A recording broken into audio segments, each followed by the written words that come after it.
And now we have the independents, the indigenous Nigerian companies. Now I'll go to Roger. I want to talk about the big picture. We all know that when it comes to getting things done, it all comes down to money. Now, so we see a lot of opportunities in Nigeria. We see licensing rounds. You are looking at acquiring, major assets. All this has to do with money. So, do you think, for instance, I have two questions.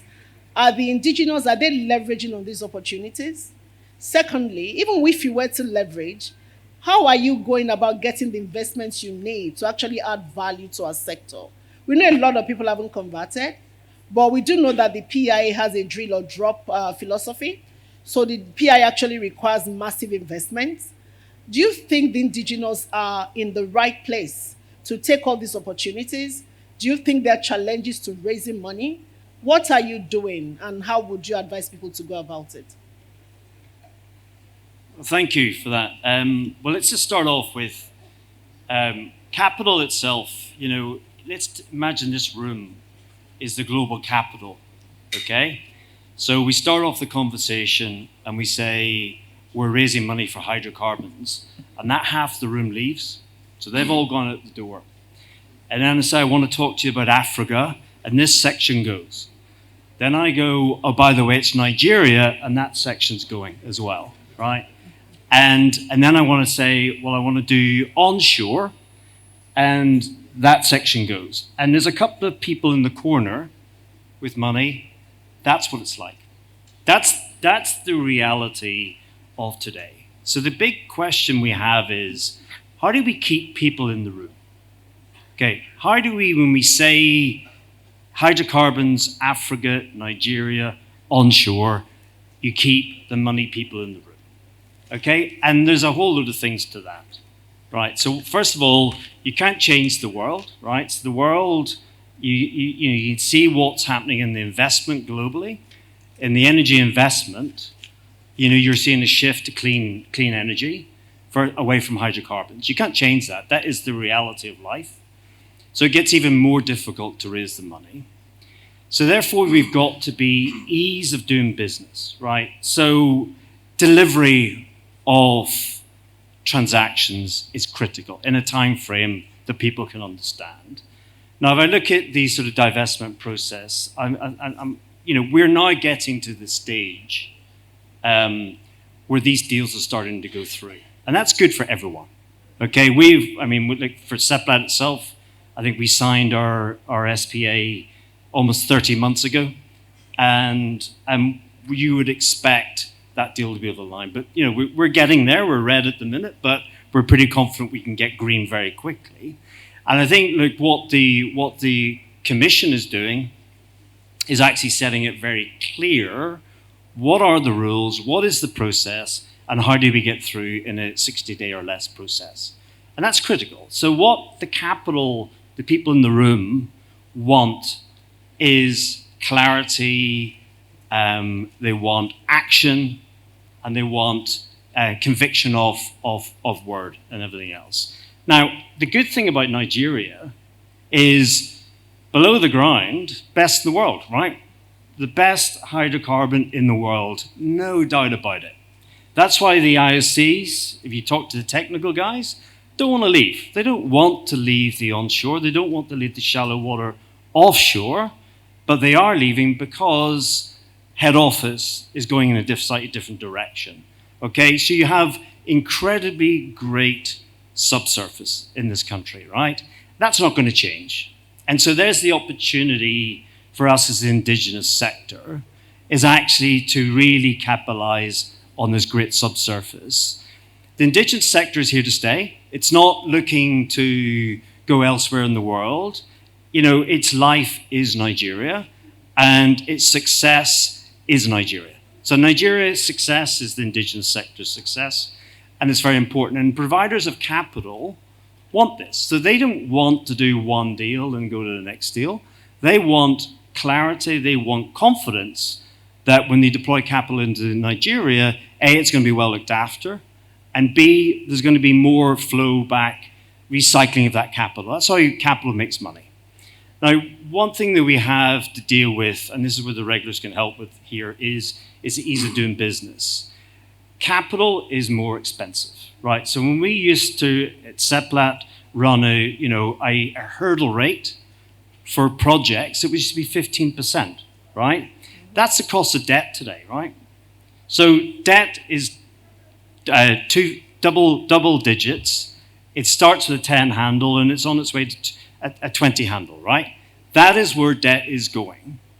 And it's going to go more expensive. That's not going to change. And the good thing is the hydrocarbons holding the price, which is good. But the ease and unlocking of business is critical here, right? So rather than be in the lowest quartile of places in the world of ease of doing business, let's make Nigeria the top, number one. Let's make it easy, right? Because I tell you what will happen is when we make it easy, more and more capital will flow into this country. And guess what? The subsurface will deliver.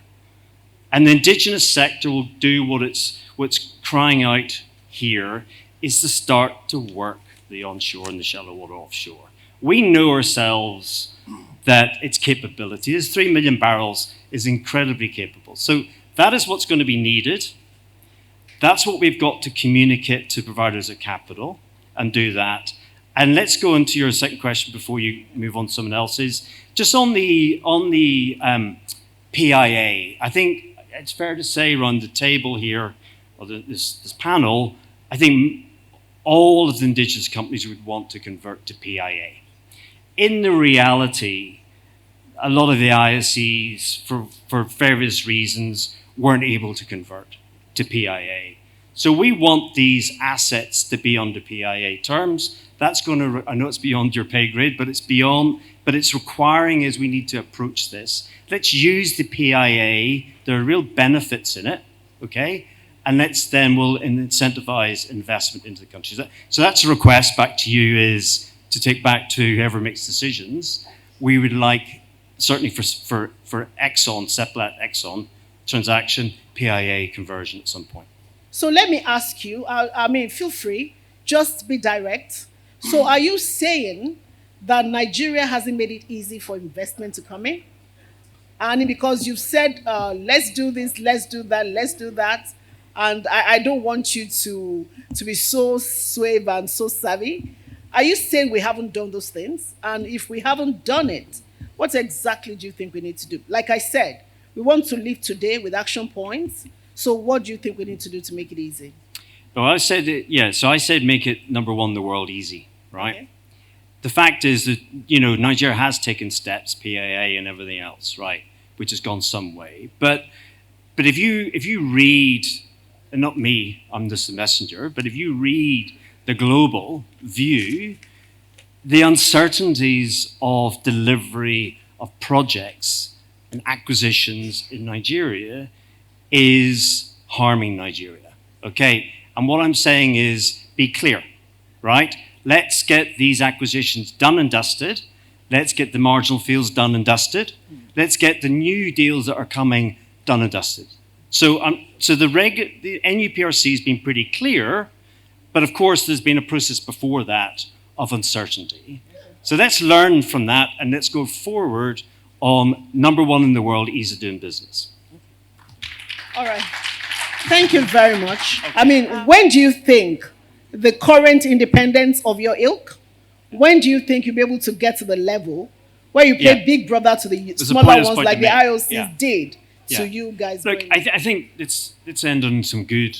Okay, so if I look where we are today from where we were previously, right? The names have recognition now, right?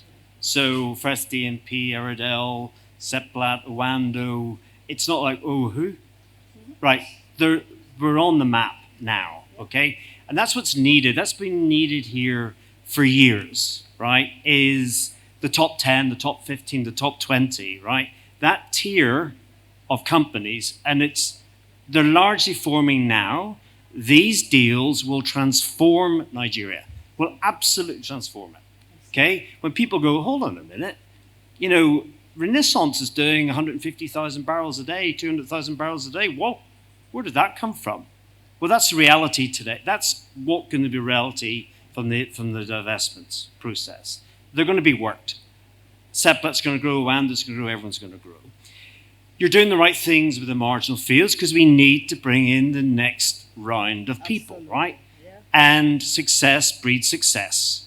Okay, so once you have your top 10, your top 15, whatever the number is, the next tier will find it much, much, much easier. I can tell you they will. Because they'll go, oh yeah, I know the household names, all these other companies. And it will actually demonstrate what Nigeria is all about. I mean, we all know how good Nigeria is, right? We have looked as a company at lots of other places. And I can tell you, I go into in divestments, I go into the technical team, and they've got long faces. And so, what's wrong with you? So we don't like this subsurface anymore. We want to go back home to Nigeria. And that's the true reality of life. So we will generate and deliver this sector in partnership with the regulators, in partnership with NNPC, right? Now is the time for action, right? We are ready to move, right? And we need capital. The capital is coming, and it will come thick and fast, and it will put Nigeria on the map. And Nigeria is, we know, the sleeping giant of Africa. We know the subsurface and the scale is bigger than Angola, Namibia, South Africa, and Mozambique, you name it, right? Let's put Nigeria on the map. And I genuinely think we can. There are lots of opportunities for deep offshore blocks. And I'm just wondering, do you see that Nigerian companies will be participating in those opportunities? Would you be participating? And if not, why do you think Nigerians so far, the independents, are not going deep offshore? And how can governments encourage them? Roger, do you have any contribution in that regard? Well, it's an evolution, right? Isn't it? It's, it's when you're ready. I mean, look, at the minute, I think any opportunities are non-operated type opportunities. Yeah. It's a cost of capital game. You need a big balance sheet. You need firepower to be able to contract billions and billions of dollars. We're not there yet. I think for Seplat, it is a future for us, right? If it's like, we've gone through junior school, we're at high school now, next stage is university, right? But let's not go to university when we haven't graduated from high school yet. All right. Thank you very, very much.